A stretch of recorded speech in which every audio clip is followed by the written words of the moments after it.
medcram.com. Welcome to another MedCram COVID-19 update. Today we're going to talk about vaccine efficacy. I think that's an important topic given the current situation at hand where we're talking about vaccine efficacy and whether or not it's waning. There's some data out of Israel that seems to indicate that this might be the case. They've already approved booster shots in Israel for those over the age of 60. And in this country, as you recall, a number of people were vaccinated over the age of 75 at the beginning of this year in January and February. And it's been about 8 months since that time. So the question is are we seeing a waning of vaccine efficacy in the United States? To what degree is it going? And exactly how efficacious are the different vaccines that are approved, the Pfizer, BioNTech, the Moderna, and the Johnson & Johnson vaccine? How efficacious are they against specifically the Delta variant? We've seen a lot of efficacy studies prior to Delta, but the real question at this point, since Delta seems to be just about everywhere in the United States, is how effective is it against Delta?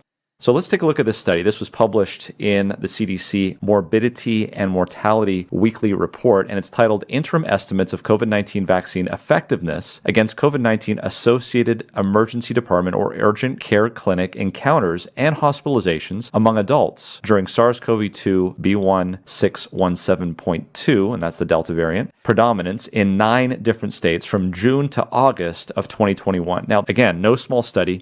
There was 32,000 medical encounters, 187 different hospitals, 221 different emergency rooms and urgent cares. And this was done in a representative 9 states: Indiana, New York, California, Colorado, Utah, Minnesota, Oregon, Wisconsin, and Washington. It started in each of these areas when the Delta variant was 50% or more in the cohorts that they tested for. And they looked at vaccine efficacy and used a model to adjust for age, geographic region, calendar time, virus circulation, results within the surrounding counties, at the facility, on the date of the event. And it was weighted for inverse propensity to be vaccinated or unvaccinated. They're looking at the vaccination status in the community, the number of people coming into the hospital or urgent care or emergency room that are vaccinated, and then they're actually testing for it. And the way they defined their cohorts in terms of vaccinated or unvaccinated was to be vaccinated, you had to have the Johnson & Johnson shot at least 14 days before the medical encounter, or if it was the Moderna and the Pfizer vaccine, the second shot had to be at least 14 days before the encounter.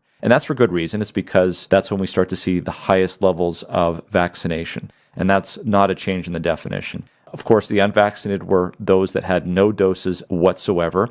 If there were people in between that, let's say they had their second dose within the 14 days, or if it was the Johnson & Johnson, a shot within 14 days, they were excluded from the study. So we don't have that gray zone there of whether or not they were developing immunity or not developing immunity. It's just taken out of the equation so we can have a clean study.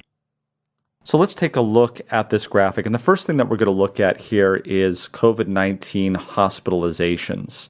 And again, what they're doing is they're looking at discharge summaries, which are COVID-19-like in terms of their hospitalization. So they came in with some respiratory issue, perhaps there was a pneumonia on the chest x-ray, etc. They broke it down into the unvaccinated as the reference and the fully vaccinated as the intervention group here. And so you can see here that in the population, you would imagine if there's a lot of people that are vaccinated, that you're going to have fairly similar amounts in terms of who's coming in vaccinated versus unvaccinated and how are they coming in terms of respiratory ailments. And then they checked their SARS-CoV-2 and the percent based on what are in this row. So in other words, of the unvaccinated group that came in with a COVID-related illness or COVID-like illness that they could look for, 1,316 of them, or 18.9%, were positive for SARS-CoV-2. Whereas in the fully vaccinated group, 235 or 3.1% tested positive for SARS-CoV-2. And if you do the calculation, you'll see that in terms of preventing COVID-19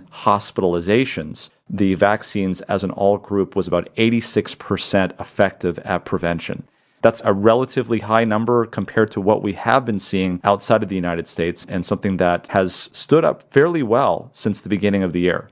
Now, if we look at emergency room and urgent care encounters, unvaccinated visits, 10,000 to the urgent care or the emergency room, fully vaccinated, 7,000. Now, of these, how many had positive SARS-CoV-2 tests?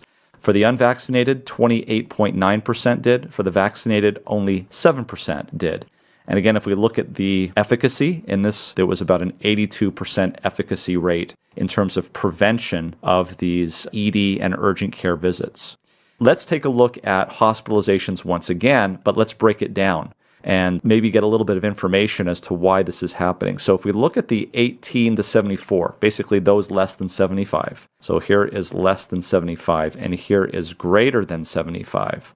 And we break it down that way. Once again, we're going to be looking at less than 75, unvaccinated, 5,700, 4,500 for the fully vaccinated, 1,252 for the unvaccinated, and 3,125. But if we look at the percent positive for SARS-CoV-2 in those groups, in the less than 75, 21% were positive for SARS-CoV-2, and 2.9% were positive under the age of 75 for SARS-CoV-2, giving an 89% efficacy rate. That's the highest that we've seen so far in this cohort. However, when we look at those that were older than 75 or equal to 75 years of age, now notice here, this is a population that generally speaking is highly vaccinated. So we have had very good success in vaccinating many of those people in nursing homes and over the age of 75 and have gotten lots of vaccinations. And you can see here that in terms of people coming in and being hospitalized with a COVID-19-like illness, so in other words, pneumonia, things that can still happen even though you might not be getting COVID, you can see that there was a lot of admissions here in the fully vaccinated group.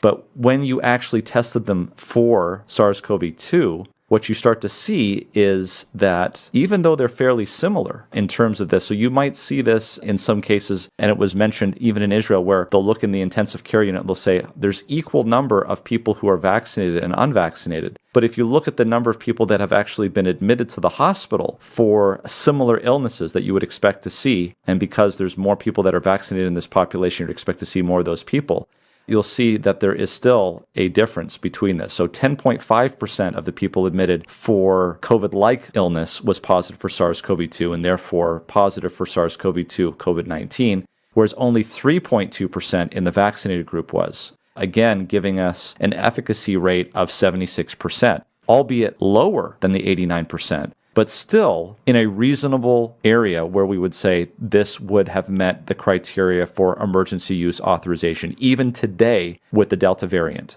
And again, this is 7-8 months out now at this point. Most of these people who are age 75 had received their vaccine about 8 months ago. And even despite the fact that they're over the age of 75, that it's been 7 or 8 months since they've received the vaccine, and they're going up against the Delta variant, we're still seeing an efficacy of 76% at preventing the worst outcome for COVID-19, which is hospitalization. But now this is where it gets interesting, because now we're going to actually break it down, and we're going to first of all look at the emergency room and urgent care encounters, and we're going to break it down into the Pfizer, the Moderna, and the Johnson & Johnson, or in this case the Janssen, as it's known as, vaccine, which is the one shot. Now, in all these cases, the unvaccinated control group is going to be the same in all of those categories because we're going up against the same in terms of that and the number of people that have been testing positive for SARS-CoV-2. And if we look at the Pfizer-BioNTech efficacy for prevention of an emergency room urgent care visit, we see it is at 77%, the Moderna is at 92%, and the Johnson & Johnson or Janssen pharmaceutical product is at 65%. And this is against Delta variant. So those are your statistics there in terms of efficacy for the vaccines in the Delta variant, the most recent evidence that we have at this time here in the United States. We'll do the same thing now for hospitalization. And that's really the key here is preventing hospitalizations, especially when we're talking about situations in some states of the Union where the hospital resources have run out. This is a current situation that's going on in Idaho, but it's not limited to Idaho. There are other states that are getting to that point. They're running out of intensive care beds. And so it's important that we have a tool in our toolbox to prevent hospitalizations, especially when this is going on.